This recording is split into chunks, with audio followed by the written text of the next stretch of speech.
Dear student, आप सभी का स्वागत है ज्ञान जीएस के ऑफिशियल यूट्यूब चैनल पे। तो जैसा कि हम डेली की तरह से करंट अफेयर्स देख रहे थे, तो आपके सामने मैं प्रस्तुत हूँ करंट अफेयर्स की क्लास को लेके।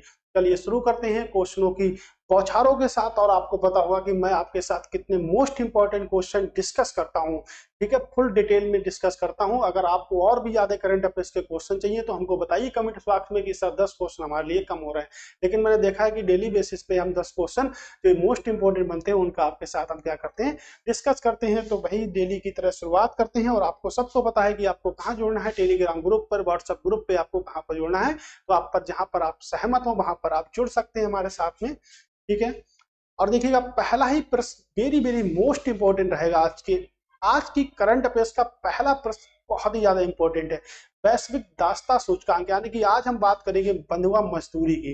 तो 2023 में आपको पता है कि भारतीय संविधान के अंतर्गत बंधुआ मजदूरी को भी एक प्रायोगिक तौर पर रखा गया है। यानी कि भारतीय संविधान की अगर हम मौलिक अधिकार की बात करेंगे तो अनुच्छेद नंबर 23 और अनुच्छेद नंबर 34 की, सॉरी 24 की अगर हम बात करेंगे, अनुच्छेद 23 और 24 की बात करेंगे तो शोषण के विरुद्ध अधिकार है। यानी 6 से 14 वर्ष का व्यक्ति नौकरी नहीं कर सकता, किसी भी होटल में, किसी भी फैक्ट्री में नौकरी नहीं कर सकता, क्योंकि भारत सरकार ने इसके लिए एक शिक्षा का अधिकार बनाया है।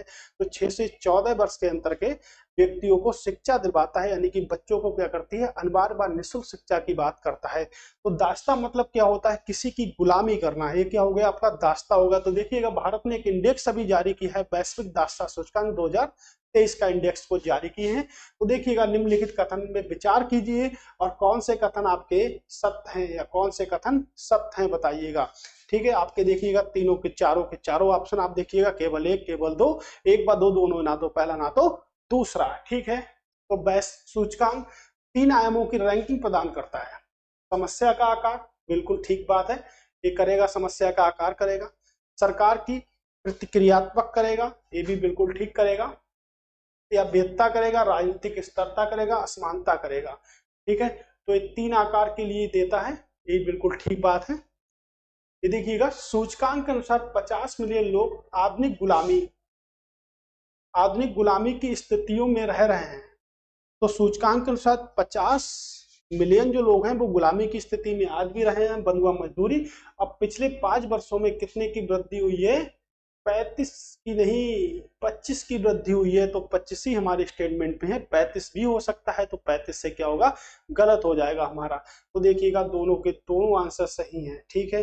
अगर भारतीय संविधान में बात करेंगे तो आर्टिकल नंबर 23, आर्टिकल नंबर 24 बंधुआ मजदूरी के आपसे संबंधित होते हैं। तो दास्ता मतलब क्या होता है, बंधुआ मजदूरी। दासों की अगर कथा की बात करेंगे तो देखिएगा दासों का सबसे बड़ा शौकीन व्यक्ति भी हिस्ट्री में रहे हैं।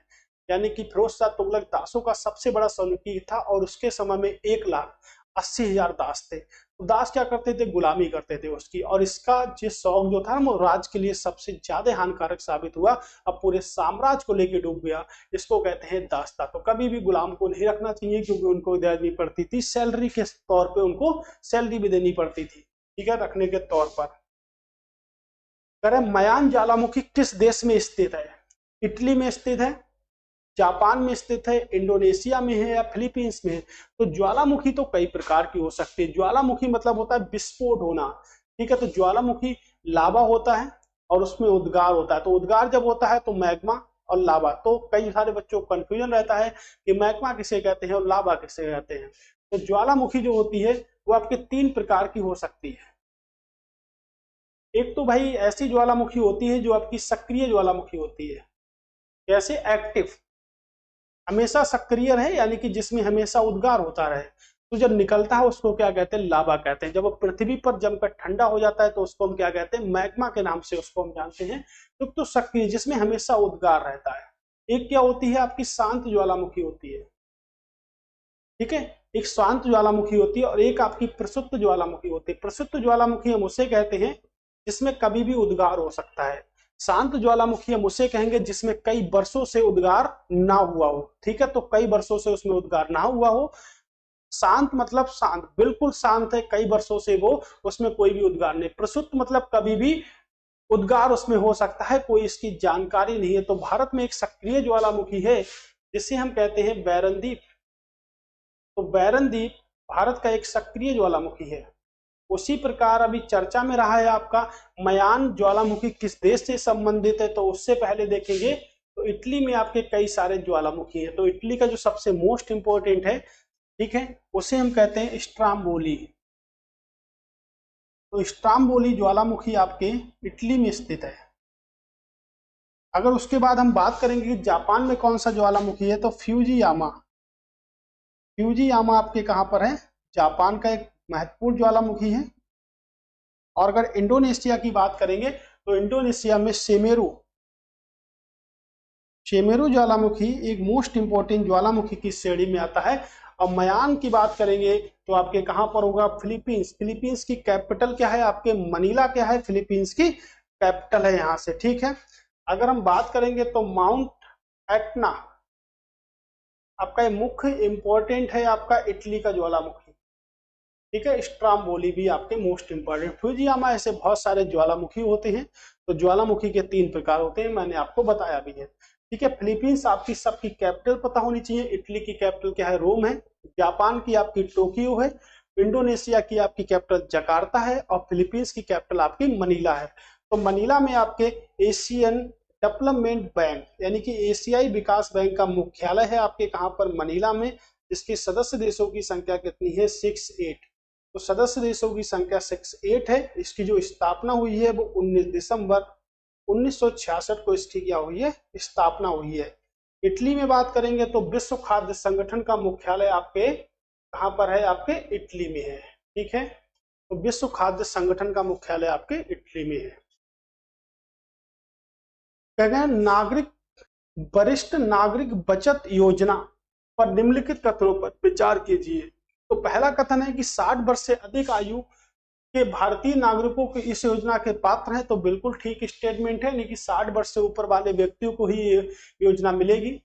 न्यूनतम जमा राशि 1000 रुपया है और इसका गुणक है अधिकतम जमा राशि 3 लाख रुपए है। तो ये भी स्टेटमेंट क्या है, सही है, यानी कि ए और बी दोनों के दोनों क्या है, सही है। यानी कि न्यूनतम आपके 1000 रुपए, अधिकतम क्या है, 3 लाख रुपए आपकी राशि है। Lower Subansiri hydro electric power project के बारे में निम्नलिखित कथनों में से सही स्टेटमेंट बताइए। कौन से स्टेटमेंट क्या है, सही है आपके। यह परियोजना असम व अरुणाचल प्रदेश राज्यों से होकर गुजरती है। यह नदी के स्तर से 116 मीटर ऊंचे एक ठोस गुरुत्वीय बांध है। इसे राज्य द्वारा संचालित राष्ट्रीय जल विद्युत निगम NHPC द्वारा विकसित किया जा रहा है। उपयुक्त में सभी क्वेश्चन आपके सही हैं। तो देखिएगा, लोअर सुबनसिरी जो हाइड्रो इलेक्ट्रिक पावर प्लांट है आपका, वो किन किन राज्यों में है, तो वो असम में है, आपके अरुणाचल प्रदेश में है। असम में किस नदी पर बनाया गया है, तो अरुणाचल प्रदेश व असम में आपके ब्रह्मपुत्र नदी पर है। किस नदी पर है, आपके ब्रह्मपुत्र रिवर पर है। ब्रह्मपुत्र रिवर पर विश्व का सबसे बड़ा नदी द्वीप आपका माजुली भी स्थित है। तो माजुली जो विश्व का सबसे बड़ा जो नदी द्वीप है, उसको किस नाम से जानते हैं, तो उसको माजुली के नाम से जानते हैं। तो पहला स्टेटमेंट बिल्कुल ठीक है। यह नदी के स्तर से 116 मीटर ऊंचा ठोस गुरुत्वीय बांध है। तो ये भी बिल्कुल ठीक है। इसे राज्य द्वारा संचालित किया रहा है। तो ये भी बिल्कुल ठीक है। तो उपयुक्त में क्या होगा, उपयुक्त में सभी प्रश्न क्या होंगे, पूरी तरह से सही होंगे, ठीक है। तो सभी के सभी प्रश्न पूरी तरह से क्या होंगे, सही होंगे। निम्नलिखित में किस राज्य ने जून 2023 में एक्स इक्वेरिन सैन अभ्यास की मेजबानी की है? उत्तराखंड, आपका पंजाब, हिमाचल प्रदेश या राजस्थान, ठीक है। इसके अगर आंसर की बात करेंगे तो उससे पहले देखेंगे एक्स इक्वेरिन जो है, इसका 12वां संस्करण आयोजित किया गया। और 12वां संस्करण जो है वो आपके भारत की नौसेना और आपके मालदीव दो देशों के मध्य हुआ है। तो भारत और मालदीव के मध्य हुआ है। और इस वक्त जो एडिशन जो किया गया था, 12वां एडिशन आयोजित किया जाएगा आपके चौवाटिया में। कहां पर आयोजित किया जाएगा, चौवाटिया में। तो भाई चौवाटिया कहां पर है, आपको यही पता होना चाहिए। तो चौवाटिया आपके कहां पर है, तो चौवाटिया आपके कहां पर है, उत्तराखंड में है। उत्तराखंड की अगर हम बात करेंगे तो उत्तराखंड के जो सीएम है वो कौन है, पुष्कर सिंह धामी। पुष्कर सिंह धामी यहाँ के सीएम है। गवर्नर की बात करेंगे तो गुरमीत कौर, गुरमीत कौर। यहाँ से गवर्नर है। डीएलआर की बात करेंगे तो डीएलआर, आप पहली बार हो गए वीडियो पर तो आपको शायद नहीं पता होगा कि डीएलआर का मतलब क्या होता है। तो डीएलआर का मतलब होता है आपके, ठीक है, जिलों की संख्या कितनी है, लोकसभा सीटें कितनी हैं और राज्यसभा की सीटें कितनी हैं आपकी। तो देखिएगा उत्तराखंड में जिलों की संख्या 13 है, 5 लोकसभा की सीटें हैं और 3 आपके राज्यसभा की सीटें हैं। अगर विधानसभा सीटों की बात करेंगे तो विधान परिषद तो है नहीं, लेकिन विधानसभा अगर सीटों की बात करेंगे तो यहाँ से विधानसभा की सीटें आपकी कितनी हैं, 71 यहाँ की विधानसभा की सीटें हैं। कुछ नेशनल पार्क हैं, जैसे देखिएगा Jim Corbett national park Bharat का पहला नेशनल पार्क है, जिसे पहले हम हेली नेशनल पार्क के नाम से जानते हैं। कहां पर है आपके, तो आपके उत्तराखंड में है। अब इसका नाम क्या है, रामगंगा नेशनल पार्क, ठीक है। उसके बाद में अगर देखेंगे तो आपका राजाजी नेशनल पार्क आपके उत्तराखंड में है। गंगोत्री आपका हो गया, यमुनोत्री नेशनल पार्क, ठीक है, यमुनोत्री नेशनल पार्क। उसके बाद अगर हम बात करते हैं तो फूलों की घाटी आप पर कहाँ का है, तो फूलों की घाटी, ठीक है, फूलों की घाटी भी आपके कहाँ पर है, उत्तराखंड में। तो याद रखिएगा आप, इस प्रकार के नेशनल पार्क आपके बन रहे हैं, ठीक है। तो ये नेशनल पार्क बन रहे हैं हमारे, ठीक है, चलिएगा। तो इस तरह जो हमारा है इकोबेरिन जो यहाँ पर हुआ है आपके, तो वो आपके हुआ है भारत और मालदीव के उत्तराखंड के चौबाटिया में हुआ।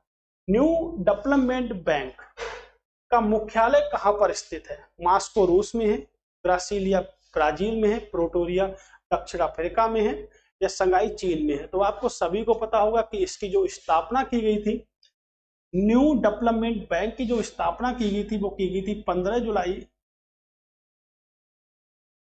2015 को, ठीक है। आपको कहीं ना कहीं पर 2014 में मिलेगा, तो 2015 राइट आंसर। इसका जो मुख्यालय है वो कहां पर है आपके, तो वो आपके संगाई में है। कहां पर है आपके, संगाई में है, ठीक है।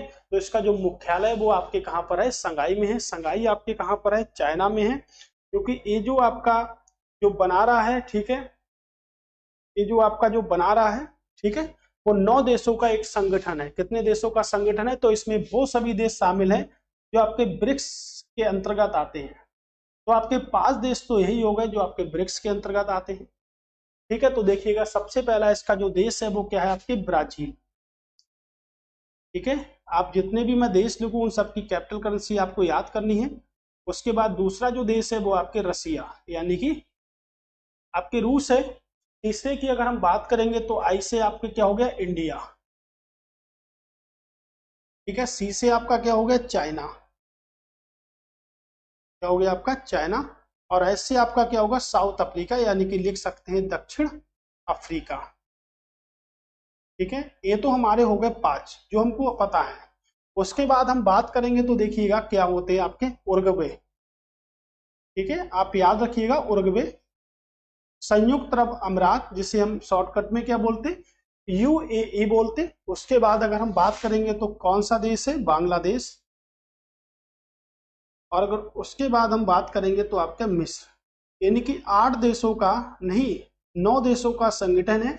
और 5 आपको आसानी से याद हो जाएंगे ब्रिक्स के अकॉर्डिंग। और उसके बाद हमारा हो गया उरुग्वे हो गया, संयुक्त अरब अमीरात हो गया, बांग्लादेश हो गया, मिस्र हो गया। तो ये भी अगले टाइम पर ये भी प्रश्न बनेगा कि आपके न्यू डेवलपमेंट बैंक का सदस्य कौन सा नहीं है, ठीक है। तो इस तरह जो सदस्य है वो कौन सा नहीं है, तो ये याद रखिएगा आप लोग, ठीक है। अगर प्रेसिडेंट की बात करेंगे, ठीक है, कि कौन है संस्थापक इसके, यानी कि केबी कामत, केबी कामत, ठीक है। तो ये हमें याद रखना पड़ता है और ये आपके लिए मोस्ट इंपोर्टेंट भी बनता है हमारे लिए, ठीक है। अगर अध्यक्ष की इसके बात करेंगे तो देखिएगा डिल्मा रसेल, ये क्या है, इसके अध्यक्ष हैं वर्तमान समय में। तो याद रखिएगा ये प्रश्न ज्यादा अच्छा बनता है कि इसका मुख्यालय कहां पर है और इसका कौन सा देश सदस्य नहीं है। ये प्रश्न ज्यादा मोस्ट इंपोर्टेंट आपके लिए बनता है, ठीक है। भारत का पहला वैदिक थीम पार्क वेदवन, ये भी बहुत ही करंट में रहा था। उत्तर प्रदेश के किस जिले में अनावरण किया गया है, उत्तर प्रदेश के किस जिले में है, अयोध्या में है, लखनऊ में है, नोएडा में है, गोरखपुर में है। अगर हम यहाँ से बात करेंगे, अयोध्या की बात करेंगे, अयोध्या किस नदी के किनारे है, तो अयोध्या आपकी सरयू नदी के किनारे है। ठीक है, उसके बाद लखनऊ की बात करेंगे तो गंगा नहीं, आपकी गोमती नदी के किनारे है। कौन सा? लखनऊ आपका। अगर नोएडा बात करिएगा तो आप बताइएगा किस नदी किनारे है, हिंडन नदी के किनारे है आपका नोएडा। और गोरखपुर की बात करेंगे तो राप्ती नदी के किनारे है। ठीक है, हिंडन नदी के किनारे आपके और भी कुछ शहर हैं उत्तर प्रदेश के, जैसे आपके दो शहर, एक तो हम कह सकते हैं कि गाजियाबाद है हिंडन नदी के किनारे, और सिंधु घाटी सभ्यता की अगर बात करेंगे तो वहां पर भी आपके हिंडन नदी आपको दिखाई देती है। ठीक है, जो आपके सिंधु घाटी सभ्यता का सबसे पूर्वी स्थल की श्रेणी में गिना जाता है। ठीक है, गोमती की बात करेंगे तो गोमती देखिएगा पीलीभीत जिले के अंतर्गत आती है। पीलीभीत जिले के कुल्हर झील यानी कि माडोटांडा से निकलती है। उसके बाद अगर बात करेंगे तो लखीमपुर खीरी में, ठीक है, सुल्तानपुर में, तो सुल्तानपुर में आपके गोमती नदी है। ठीक है, जब राम जी ने रावण को मारा था तो उसके बाद जो धनुष जो धोया था वो सुल्तानपुर की गोमती नदी में ही धोया था। तो अगर हम पौराणिक कथाओं की अगर हम अपने बात करते हैं तो सभी लोग बताते हैं कि जो सबसे पवित्र नदी है वो गंगा ना होकर आपकी गोमती नदी है, क्योंकि यहाँ पर जो धनुष धोया गया था वो कहाँ पर धोया था? सुल्तानपुर में ही। ठीक है, धोया था किसने? आपके राम जी ने। ठीक है, तो इस तरह जो आंसर होगा वो कहां पर होगा? आपके नोएडा में। तो नोएडा किस नदी के किनारे है? तो नोएडा आपके हिंडन नदी के किनारे है, याद रखिएगा अच्छे से। ठीक है, अगला प्रश्न देखिएगा। अगला प्रश्न है कि एकीकृत सड़क दुर्घटना डाटाबेस निम्नलिखित में से किस मंत्रालय की पहल है? शिक्षा मंत्रालय, वित्त मंत्रालय, या कहें सूचना व प्रौद्योगिकी मंत्रालय, या सड़क परिवहन व राजमार्ग मंत्रालय। ठीक है, तो देखिएगा सड़क से बात हो रही है तो सड़क परिवहन की अंतर्गत होगी, यही आपके आंसर होगा। तो आंसर क्या होगा इसका? डी आंसर होगा आपका राइट आंसर।